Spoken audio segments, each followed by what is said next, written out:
হঠাৎ করে ডাক এসেছে, তাই বাড়ি থেকে যেতে হচ্ছে এই সন্ধ্যাবেলা। তো যাওয়ার পথে দেখলাম মেলা, ভাঙা মেলা কিছুটা রয়েছে, তো গরম গরম জিলিপি নিয়ে নিচ্ছি।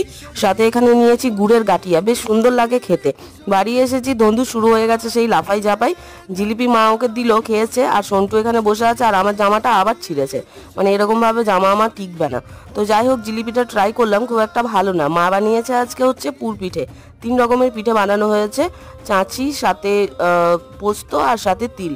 তো মা এখানে ভাজবে, তার জন্য এখানে সর্ষে গুঁড়ো, সাথে কাঁচা লঙ্কা, ধনেপাতা দিয়ে বেশ সুন্দর করে নুন হলুদ দিয়ে ভেজে গরম গরম এখানে ভেজে রেখেছে।